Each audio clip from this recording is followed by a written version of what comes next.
Bien, continuamos con los mandamientos. Hoy nos toca el octavo mandamiento. En el Éxodo, capítulo 20, versículo 16. No testificarás contra tu prójimo falso testimonio. No testificar, no dar falso testimonio ni mentir. Esto es lo que nos dice el octavo mandamiento. E incluso fijémonos lo que dice el Apocalipsis, el capítulo 21, versículo 8. Los cobardes, los infieles, los abominables, los homicidas, los fornicadores, los hechiceros, los idólatras y todos los embusteros tendrán su parte en el estanque que arde con fuego y azufre, que es la segunda muerte. O sea, fijémonos que según ese texto, entre todos los pecados graves que se enumeran, que excluyen del reino de Dios, cuyo destino, dice el Apocalipsis, es el infierno, está la mentira. Pero fíjese que dice toda mentira. ¿Por qué? Porque en la Biblia mentir no solo se miente con las palabras, con lo que decimos, sino también con nuestra conducta. Es decir, quien no actúa, cuando no actuamos de acuerdo con la verdad, estamos mintiendo con nuestra conducta. Pero veamos otro detalle de esta mentira en el Éxodo capítulo 23, versículos 1 al 3. No esparzas rumores falsos, no te unas con los impíos para testificar en falso, no te dejes arrastrar al mal por la muchedumbre. En las causas no respondas porque así responden otros falseando la justicia, ni aun en las de los pobres mentirás por compasión de ellos. Por lo tanto, fijémonos que aquí se está hablando de la mentira en un sentido muy amplio. El esparcer rumores que no son ciertos. Y fíjense que uno de los pecados, digamos, uno de los peores ladrones que hay es el que roba la buena fama. Por esto nos dice que aunque otros lo hagan, aunque el ambiente nos arrastre, pues no hay que mentir. Y no hay que mentir de ninguna de las maneras. Porque fijémonos que hay algo que indica lo feo, podríamos decir, de la mentira. Fíjense lo que nos dice Jesús en el Evangelio de San Juan, en el capítulo 8, el versículo 44.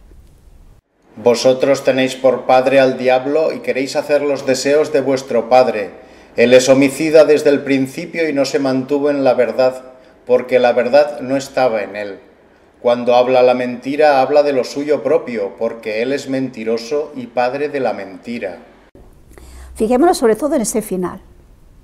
Jesús, ¿cómo define al diablo? Porque el diablo existe.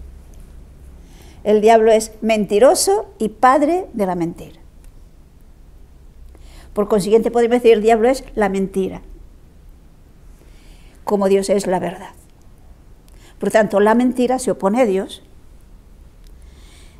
Podríamos decir que con la mentira nos ponemos del lado del diablo, que es mentiroso y padre de la mentira. Jesús dirá en el Evangelio de San Juan: hacéis las obras de vuestro padre. ¿Por qué? Porque mienten ellos, estos que no querían aceptar por nada a Cristo como el Mesías, no querían aceptar su mensaje. Jesús les dirá que son hijos del diablo, están mintiendo con su conducta. Y cuando se roba, sobre todo cuando se roba la fama y en general, cuando se falta a la verdad, lo mismo que cuando se roba, hay que devolverlo, hay que restituir eso que se ha quitado.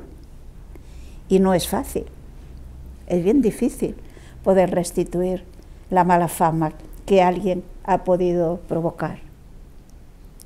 Otra forma de mentir, que ya lo hemos visto también en el libro del Éxodo, nos lo dirá Jesús en San Mateo capítulo 5, versículo 33. También habéis oído que se dijo a los antiguos: no perjurarás, antes cumplirás al Señor tus juramentos. sea, fijémonos que aquí se nos dice que hemos de cumplir los juramentos. Es decir, hay que cumplirlos, porque nos hemos comprometido con Dios. El octavo mandamiento, por lo tanto, si nos fijamos, tiene relación con la cuestión social, con las relaciones sociales. Porque el que miente, el que esparce noticias falsas, está engañando a la gente, hace que estemos en un error. Y tenemos derecho a no ser engañados. Por lo tanto, es una falta de justicia, contra la justicia en este sentido. Pero tratándose de cristianos, de los que queremos vivir de acuerdo con la voluntad de Dios, veamos lo que nos dice San Pablo en la carta a los Efesios, capítulo 4, versículo 25. Por lo cual, despojándoos de la mentira, hable cada uno verdad con su prójimo, pues que todos somos miembros unos de otros. Observen el detalle, el argumento que tiene San Pablo para decirnos que no mintamos. ¿Qué nos dice? Que somos miembros unos de otros. Y por lo tanto, debemos dar de lado a toda mentira. ¿Por qué? Es una ofensa a Cristo. No sé si nos damos cuenta toda la trascendencia de lo que significa que seamos miembros unos de otros. Es mentirnos a nosotros mismos. Somos miembros todos de Cristo. Y por lo tanto, si somos todos miembros de Cristo, lo normal, si somos miembros, a ver si me explico, entre paréntesis, sanos, es que respondamos a la mente de Cristo. Y que por lo tanto la actitud de un miembro de Cristo es la de tener una actitud de servicio hacia los demás miembros de Cristo. Pensemos en nuestro cuerpo físico. San Pablo lo compara, esa relación que hay entre nosotros con Cristo, es decir, con Cristo y entre nosotros, lo compara con el cuerpo. Nos dice que el cuerpo tiene muchos miembros, ¿se acuerdan en el capítulo 12 de la 1 Corintios? Y todos ellos constituyen el cuerpo y por lo tanto estamos unos al servicio de los otros. Por lo tanto, en nuestro cuerpo físico, pensemos que absolutamente todos nuestros miembros y todos nuestros órganos están para el bien de todo el cuerpo. No hay una actitud egoísta de decir, la mano pues que se sirva a sí mismo, es que no puede. La mano está para servir al resto. No sé si captamos. Es decir, si miramos cómo funciona nuestro organismo, nuestro cuerpo, comprenderemos cuál debe ser la actitud de los miembros del cuerpo místico, es decir, de la Iglesia. Todos constituimos la Iglesia. Entre todos, unidos a Cristo, formamos esta gran sociedad, este pueblo de Dios que es la Iglesia. Y por lo tanto, lo normal de cada uno de los miembros es que esté al servicio de los demás, procure el bien de los demás. La mentira perjudica al cuerpo místico. Y por lo tanto, nos dice San Pablo que la mentira fuera de nosotros. Quizás alguien podría pensar, bueno, hay mentiras, hay quien dice que hay mentiras piadosas. Y yo pregunto, ¿puede haber mentiras piadosas? No. Y si piadosa, una mentira piadosa, ¿qué es? Bueno, llaman mentira piadosa, pues el mentir para no ofender a otro, para no dejar mal a otro, cosas de este tipo, ¿no? Para hacer un bien a otro. Pero nunca está justificada la mentira, nunca, jamás. Porque vuelvo a decir, el padre de la mentira es el diablo. Ahora, otra cosa es que no estamos obligados a decir toda la verdad que yo sé. No sé si captamos la diferencia. Si alguien me pregunta por una verdad, por un hecho que yo sé, y el decir esa verdad que yo sé va a perjudicar a otra persona, yo no estoy obligada a decirla. Lo que sí estoy obligada a decir siempre la verdad. No sé si ven la diferencia. Es decir, lo que yo diga ha de ser verdad. Pero yo no estoy obligada a decir toda la verdad que sé. Lo que no puedo decir mentiras, que es lo que me prohíbe este mandamiento.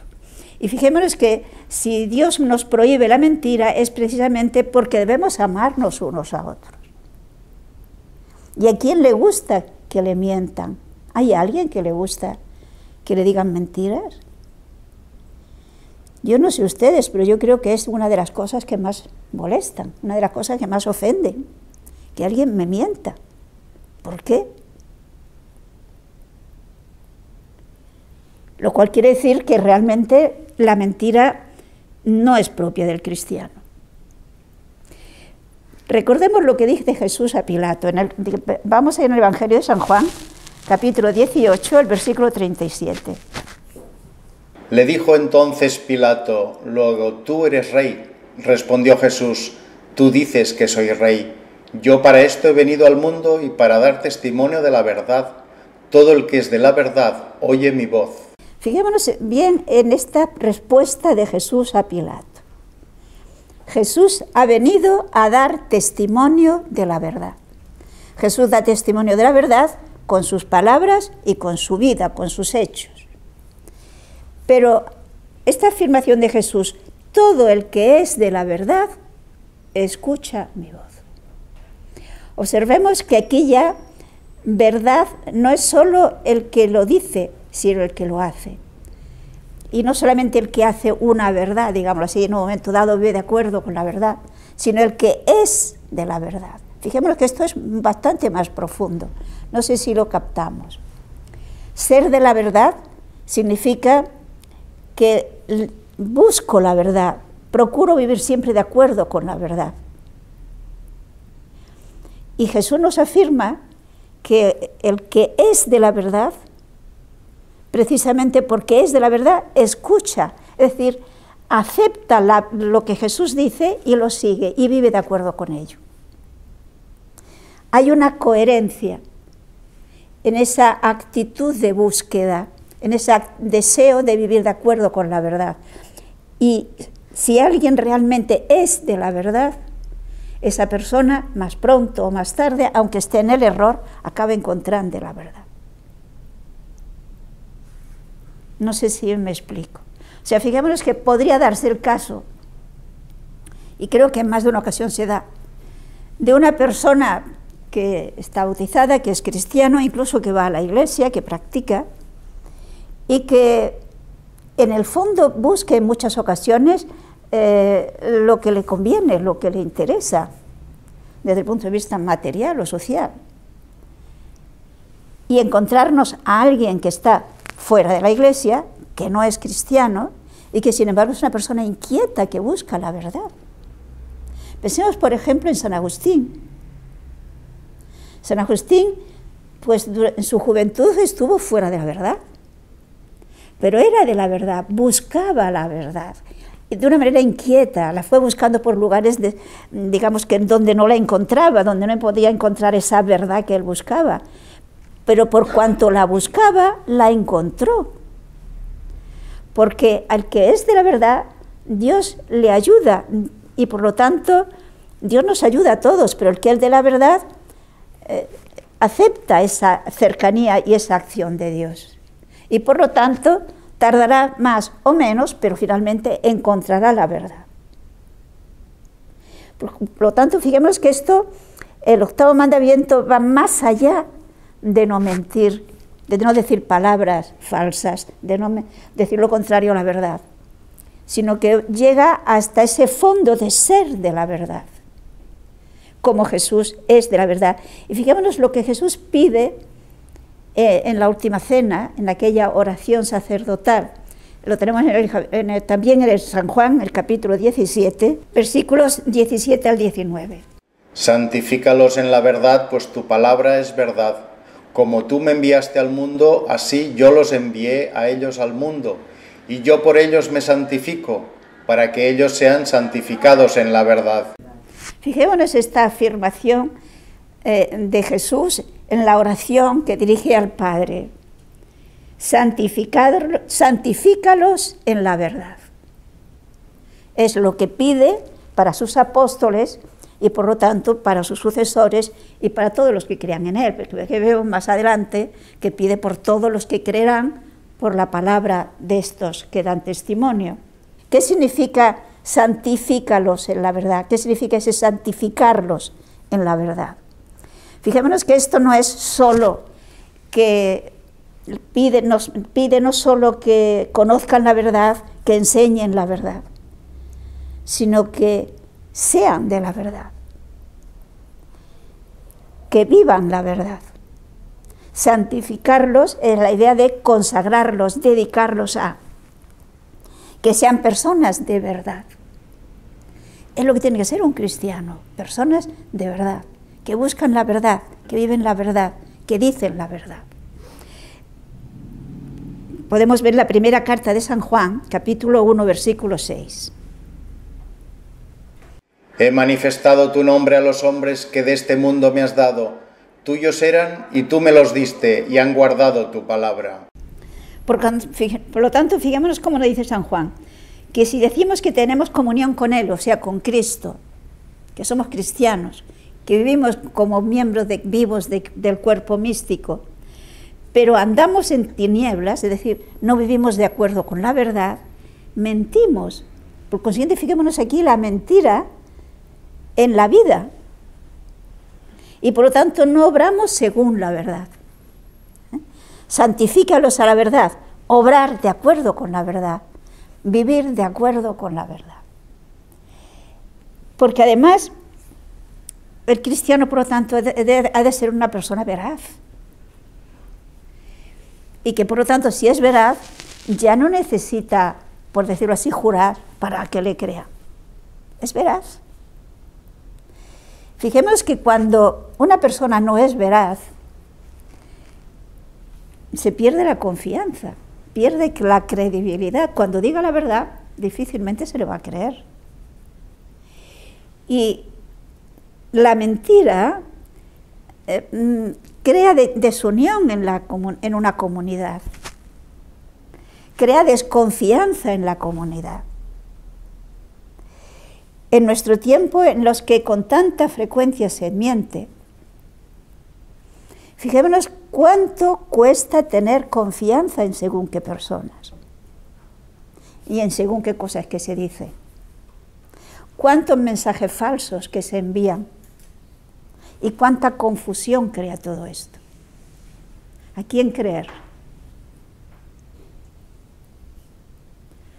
Por lo tanto, la mentira perjudica a una sociedad, perjudica no solamente al que lo dice, sino perjudica a la sociedad. Por eso el Papa, por ejemplo, insiste en la importancia de que los medios de comunicación sean veraces, que digan realmente la verdad y que la digan sin manipulación, tal cual es.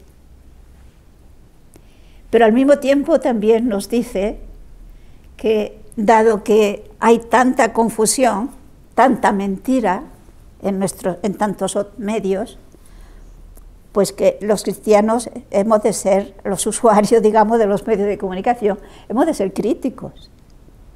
No podemos creer cualquier cosa que se nos dice. Hemos de saber discernir. Porque el que trabaja en los medios de comunicación social tendría que ser consciente de que está influyendo en la educación de la sociedad. ¿Y qué clase de formación se está dando con la mentira? Es decir, el ser veraces afecta a todos. Y una sociedad en la que, digamos, hay esa conciencia de la importancia de la verdad, es una sociedad en la que hay buenas relaciones, hay confianza mutua. El mentir en un medio así es una falta de caridad, es una falta de respeto y es una falta de justicia, porque tenemos derecho a saber la verdad. Es decir, este es un mandamiento que es, digamos, tiene muchísimas repercusiones. Y yo me atrevería a decir que la raíz la tenemos en este antagonismo que vemos entre Dios, que es la verdad. Recordemos que Jesús dice que eres el camino, la verdad y la vida. Dios es la verdad. Y el diablo, que es mentiroso y padre de la mentira. Es aquello que habíamos dicho otra vez de las dos banderas, ¿no?, que están en lucha. Por lo tanto, necesitamos tener criterio a la hora de leer, de creer o no creer las cosas que se nos dicen. Pero, por supuesto, el cristiano debe ser veraz. Leamos otro texto de Levítico, capítulo 19, versículos 11 y 12. No hurtaréis ni os haréis engaño y mentira unos a otros. No jures en falso por mi nombre. Es profanar el nombre de Dios, yo, Yahvé. Por lo tanto, no engañarnos unos a otros. Y lo dice, fijémonos la autoridad con que nos dice en el libro del Levítico, yo el Señor. Es decir, es Dios que nos lo dice. No os engañéis unos a otros. No profanar el nombre de Dios cuando se dice una mentira y sobre todo cuando se jura con mentira, que es el momento, digamos, más grave de hacer en un juicio, pues juzgar con mentira. Es una gran falta de caridad contra el otro. Pero no mentirnos, no engañarnos unos a otros, es precisamente, repito, porque es un acto de justicia. ¿A quien le gusta que le engañe? Yo creo que a nadie nos gusta que nos engañe. Por lo tanto, si no nos gusta que nos engañe, no engañemos. Recordemos que Jesús nos dice en el Sermón de las Bienaventuranzas que no hagamos a otros lo que no queramos que se haga con nosotros. En algunos ambientes, yo no sé si se dan cuenta, que la mentira parece como lo más normal. Y nos encontramos con cristianos que les parece que no tiene importancia mentir. Pero sin embargo, es algo que daña profundamente una sociedad en la que se miente. Podemos ver otro texto de San Juan, capítulo 8, versículos 31 y 32. Jesús decía a los judíos que habían creído en él: si permanecéis en mi palabra, seréis en verdad discípulos míos, y conoceréis la verdad, y la verdad os librará. Fijémonos en este detalle que nos dice Jesús. Hoy día se habla mucho de la libertad, de luchar por la libertad. ¿Quién no quiere ser libre? Dios nos ha hecho libres y Dios respeta nuestra libertad, lo sumo. Pero no siempre, con la mentira, si se engaña, nos está respetando la verdad. Y por eso fijémonos cómo Jesús nos dice a los que habían creído en él: si permanecéis en mi palabra. Aquí tenemos la clave, permanecer, no aceptar esta palabra o aquella otra palabra, sino permanecer en su palabra, ser fieles con la conducta y con nuestras palabras. Entonces conoceremos la verdad. Y lo interesante, la verdad os hará libres. La verdad nos hace libres. Porque pensemos incluso en algo tan práctico como puede ser en un comercio, un producto que queremos comprar. Supongamos un electrodoméstico. Si a mí no me informan bien de las características de los distintos marcas, digamos, que hay, yo no puedo escoger libremente. La verdad nos hace libres. Donde no hay verdad, donde lo que se procura es engañar al otro para aprovecharse, se está quitando la libertad de esta sociedad. Es muy fácil gritar libertad. ¿Y qué hacemos para conseguir esa libertad? Sin verdad, la libertad está muy limitada. Jesús es la verdad. Podemos volver a leer ese texto tan interesante, San Juan 14, 6. Jesús le dijo: yo soy el camino, la verdad y la vida. Nadie viene al Padre sino por mí. Yo soy el camino, la verdad y la vida. Él ha venido a dar testimonio de la verdad. Y Jesús es el camino porque es la verdad y porque es la vida. Es la verdad que nos muestra por dónde hemos de caminar, cómo hemos de actuar. Por lo tanto, es el camino. El único camino que nos lleva al Padre.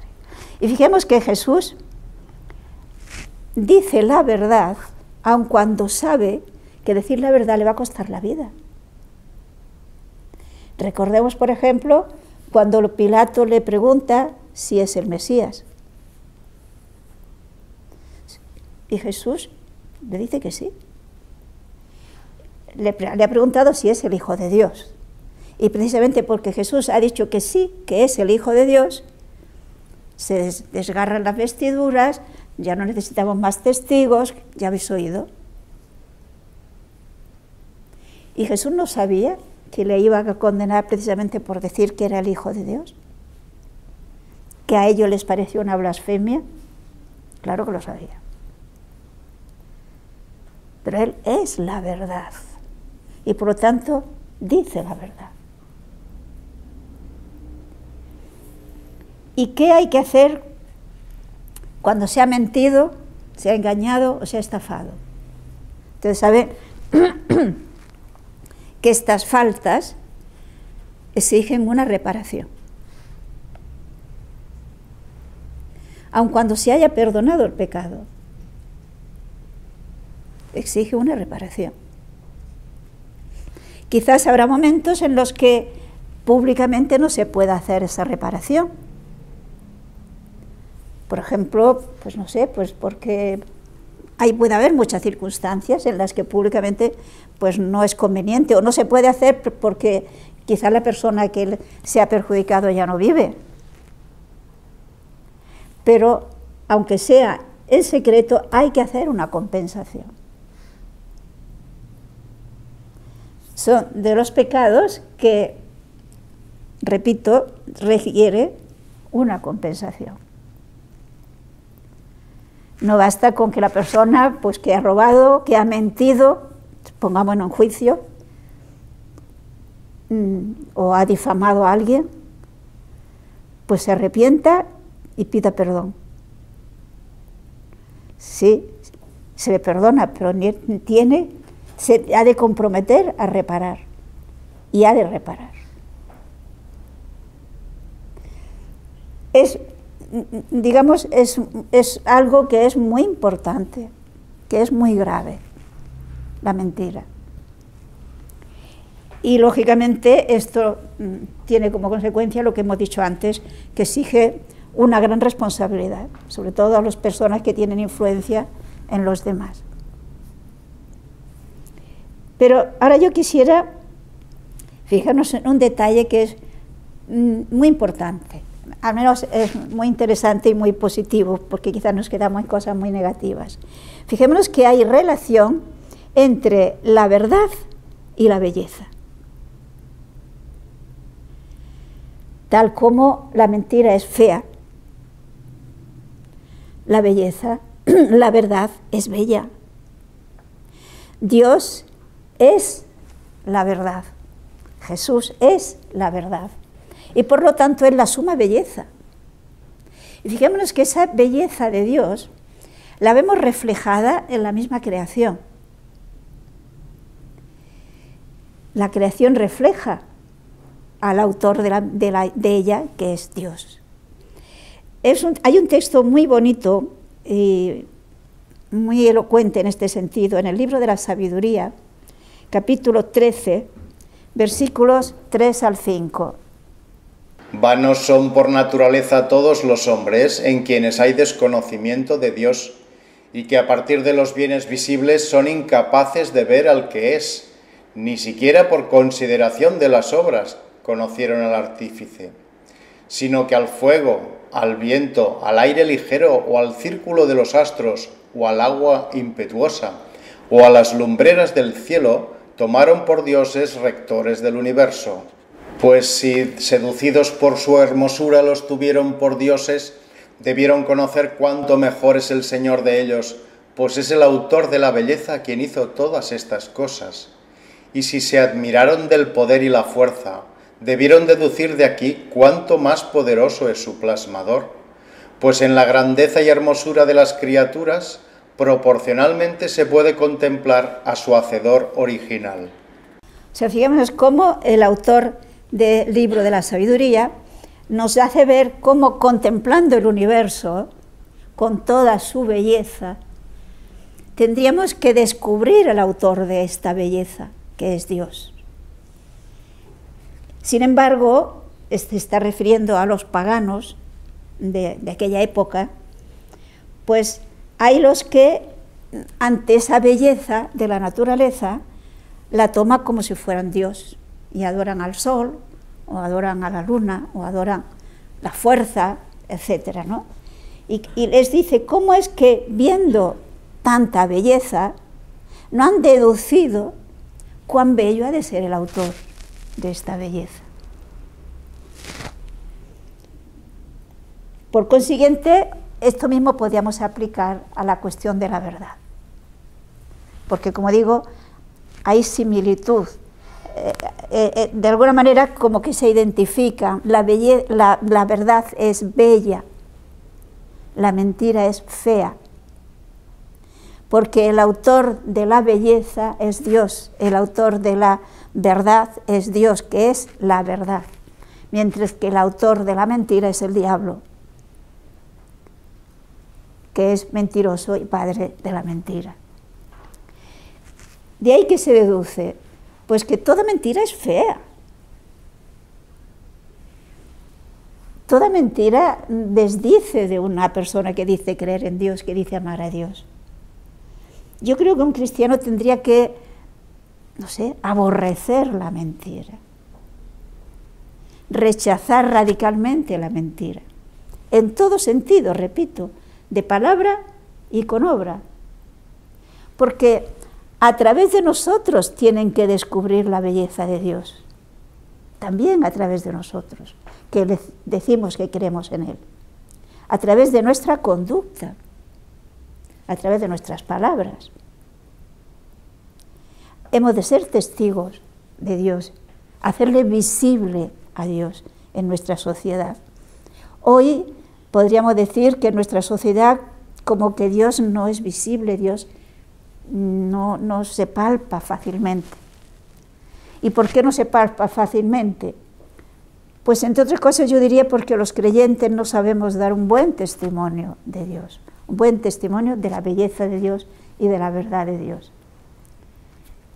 Y ojalá que si profundizamos en todo esto, pues rechacemos toda mentira de nosotros